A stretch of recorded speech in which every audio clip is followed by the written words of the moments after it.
महाराष्ट्रामध्ये अनेक ठिकाणी पाण्याची मोठी टंचाई निर्माण झाली तर काही भागात मात्र पुरेसं पाणी आहे। मात्र असं असलं तरी पाणी आहे म्हणून त्याची उधळपट्टी देखील केली जाते। याला चाप बसावा म्हणून सोलापूर महानगरपालिकेने एक महत्त्वाचा निर्णय घेतलेला आहे। पाहुयात या संदर्भातला हा खास रिपोर्ट।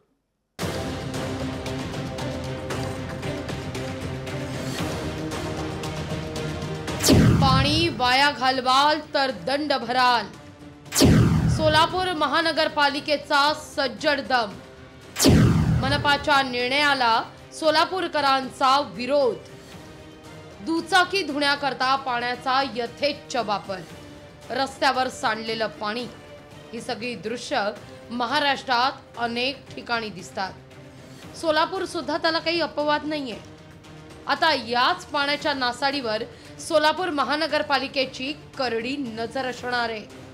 सोलापूरमध्ये पाण्याची नासाडी करणाऱ्यांना 200 रुपयाचा दंड ठोठावण्याचा निर्णय सोलापूर महानगरपालिकेने घेतलाय।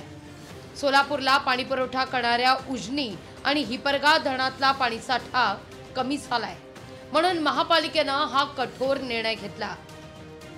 पाणी वाया घालवण्यासाठी दंडात्मक कारवाई करण्याचे आदेश विभागीय कार्यालयाकडील सार्वजनिक आपलं सॅनिटरी इन्स्पेक्टर, विभागीय अधिकारी आणि संबंधित जे यांना दिलेले आहेत।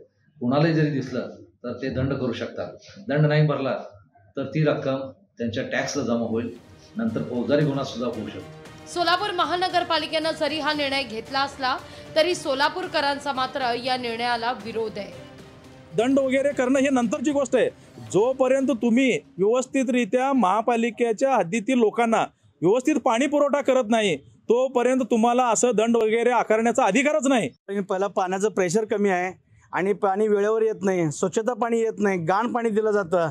तर हे महापालिका अधिकारी जे केलेले हे दंड आम्ही काय भरणार नाही। हे दंडांवरती आम्ही शिवसेना उद्धव बाळासाहेब ठाकरे पक्षाच्या वतीने आम्ही जाहीर निश्चित करतो। जोपर्यंत लोकांना आपण सांगत नाही पाणी सांडायचं बंद होत नाही किंवा एक दोघाला दंड बसत नाही त्याशिवाय पाणी जे सांडायचं बंद होईल। कारण की अधिकाऱ्यांनी जोपर्यंत अधिकारी मला तर माझी आयुक्तांना एक विनंती आहे की आयुक्त साहेबांनी स्वतःच रस्त्यावर उतरावं पाण्याच्या संदर्भात। एकीकडे लोकांना पाणी वाचवण्याची सवय लागावी म्हणून सोलापूर महानगरपालिकेने हा निर्णय घेतलाय, तर दुसरीकडे त्याला विरोध होतोय। ते काहीही असो पण पाणी हेच जीवन आहे, त्यामुळे ते मुबलक असलं तरी त्याची उधळपट्टी करू नये। कारण टंचाई निर्माण झाल्यावर घोटभर पाण्याकरता डोक्यावर हंडे घेऊन फिरणाऱ्यांचं दुःख आपल्या वाट्याला येऊ नये इतकंच। वसीम अत्तार, लोकशाही मराठी, सोलापूर। लोकशाही मराठी ऐका, पहा, जागरूक रहा।